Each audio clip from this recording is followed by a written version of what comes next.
სახელითა მამისათა და ძისათა და სულისა წმინდისათა. დღეს ებრაელთა მიმართ ეპისტოლეში პავლე მოციქული ძალიან ისე მკვეთრად აქცენტს აკეთებს, რომ მეტყველს და რომელშიც გულისხმობს განკაცებულ ღმერთს, რომ ჩვენ მას მოусმინოთ. რომ ეს ხმა ჩვენ შიგნით, ჩვენ შინაგანად გვესმის და ეს ის ხმა არის, რომელიც მნიშვნელოვანია როგორც ამ ქვეყნიურად, ისე ზეციურად და ადრის ძველი აღთქმის წინასწარმეტყველთა ხმას, რომელიც ამ ქვეყანაზე მოეფინა და მისი არახსრულება როგორი განსასწრების მომასწავებელი იყო და მაშინ რაღა უნდა ითქვას იმ ხმაზე, რომელიც არა მარტო მიწაზე არის მნიშვნელოვანი მისი აღსრულება, არამედ ზეცაშიც და რომლის შეუსრულებლობაც ზეცასაც შეძრავს, ჩვენი სიტყვებით რომ ვთქვათ. და ჩვენ ხედავთ სახარებაშიც როგორ არის დღევანდელ სახარებაში, მარკოს სახარებაში, როგორ კი არ უპირისპირდება, შეიძლება ასე არ ვთქვათ, მაგრამ როგორი განსხვავება არის, როგორი სულიერი ახალი აღთქმის ჯული ძველთან შედარებით და როგორ უბრუნდება, ახალს კი არ იგონებს, როგორ უბრუნდება იმ პირველ საწყის, რა მიზნისათვისაც, როგორი გეგმითაც შექმნა ღმერთმა ადამიანი. და აქ განიხილება კონკრეტულად ცოლქმრის საკითხი, მათი ოჯახის სიმტკიცისა, რამდენად შესაძლებელია დარღვევა და ასე შემდეგ, როგორ არ შეიძლება ოჯახის დარღვევა, როგორ არ შეიძლება თქვათ ის იმ ჯულის აღსრულებაც კი, რომელიც მოსემ დაუდო ებრაელებს, მოდი ქვეუფალი ხას უსვავს თქვენი გულფიცხელობისათვის მოგცათო ეს ცნება მოსემ და დასაბამისგან არა ეგრე ესე არის. და ქრისტე როცა განკაცდა, როცა ღმერთი ადამიანად მოვიდა, კიდევ ვიმეორებ, უფალი ცდილობს ადამიანი აღადგინოს იმ პატივში, რისთვისაც, როგორი პატივისთვისაც შეიქმნა ადამიანი. და როცა არის მინიშნება იმ ხმაზე, რომელიც ჩვენ შიგნით უნდა გვესმოდეს და არ შეიძლება ამ ხმის უგულებელყოფა, კიდევ ერთხელ საუბარია ადამიანის შიდა ცხოვრებაზე.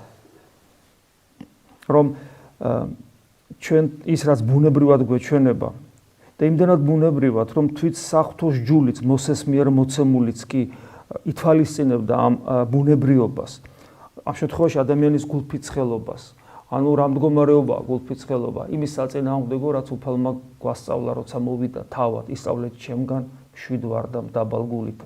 იმ მდგომარეობას, რომელიც შეუძლებას ხდის სხვა ადამიანის სიყვარულს.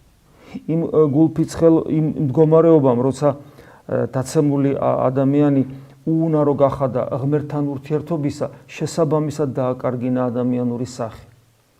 ადამიანური სახე, რომელიც ღვთის ხატობასა და მსგავსობაში მდგომარეობს, რადგან ღმერთი ყოვლადწმინდა სამებაა, ამიტომ ღვთის ხატი და მსგავსი არსება ნიშნავს ადამიანის პიროვნულ არსებობას, ანუ არსებობას თავგანწირვით, არსებობას სიყვარულით, სიმდაბლით.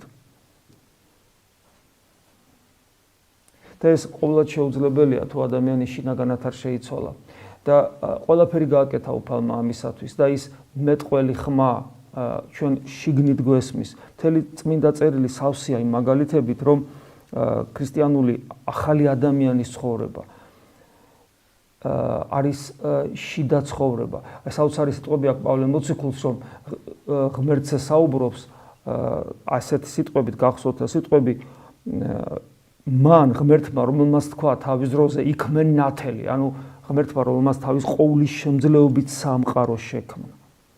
სწორედ იგივე ღმერთი განკაცდა რა ქრისტეს მეშვეობით ჩვენ შინაგან სამყაროს განანათლებს. და განანათლებს და ეს სიდიადე ჩვენ გვაქვს თითქოს გარეგნულად კეცის ჭურებში, ანუ ამ სხეულში. მაგრამ ეს შიგნით და იმდენად მნიშვნელოვანია, რომ ჩვენ გადავიქეცით პოტენციაში სულიწმინდის ტაძრად. და ჩვენი შინაგანი სამყარო ზეცად იქცა. თუ რა თქმა უნდა ადამიანი ამას დაუშვებს და ნებას მისცემს ღმერთს, რომ შემოვიდეს. და ასე დროს ადამიანს ეძლევა შესაძლებლობა, რომ დაიბრუნოს ის პირველ სახე, რაც მას ჰქონდა ადამში, სანამ ადამი დაეცემოდა. და როდესაც ქრისტე განკაცდა და ჩვენ გვაქვს შესაძლებლობა თავიდან მშობილი ყავით, რასაც ქრისტეს შემოსილობა ქვია. ეს ახალი ადამიანი, ეს ახალი ცხოვრება, ეს ახალი ქმნილება ჩვენ თითოეული ჩვენგანის შიგნით არსებობს. და იგივე გონიერ ლოცვასთან დაკავშირებით ხშირად გვითხოვს ამის შესახებ, რომ ადამიანი კი არ მოიპოვებს ამ მადლს თავიდან. როცა ვსაუბრობთ მადლის მოხვეჭაზე, ეს არის არა ის, რომ თქვა არა გვაქვს და მივიღეთ, ჩვენ გვაქვს და ის რაც გვაქვს ნათლისღებით მიღებული მადლი და ეს ნათლისღება რა არის? ეს არის ქრისტეს შემოსვლა ჩვენში, ქრისტეს შემოსილობა. მე ვარ ნათელი სოფლისა, უფალი ამბობს. როცა ადამიანი ინათლება, ეს გარეგანი რიტუალური მხარე, წყლის დასხმა არის იმ არსის მაჩვენებელი და არსი რა არის? მე ვარ ნათელი. ქრისტე ამბობს თავის თავზე. სწორედ ქრისტეს მიღება არის. და როცა და რა თქმა უნდა ქრისტეს მიერ საღვთო მადლი, სადაც არის იესო ქრისტე, იქ არის მამა ღმერთი, იქ არის სული წმინდა ღმერთი, ეს არის ყოვლადწმინდა სამების საღვთო ენერგია თითოეულ ჩვენგანში.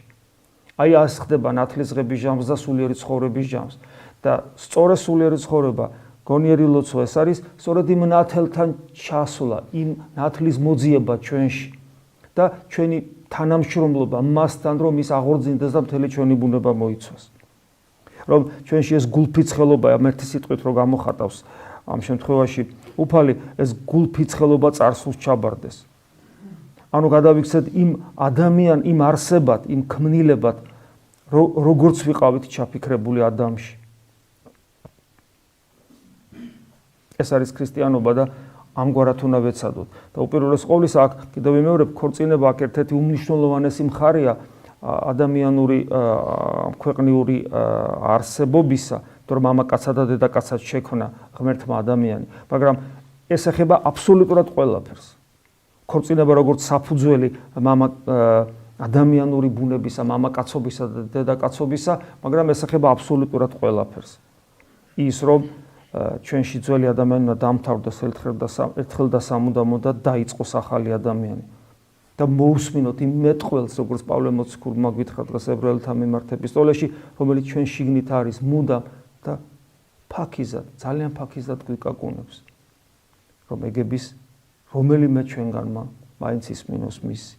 ამინ. მადლი უფლისა ჩვენისა იესო ქრისტეს და სიყვარული ღმრთისა და მამის და ზიარება სული საწმინდისა იყოს თქვენ ყოველთა თან. ამინ.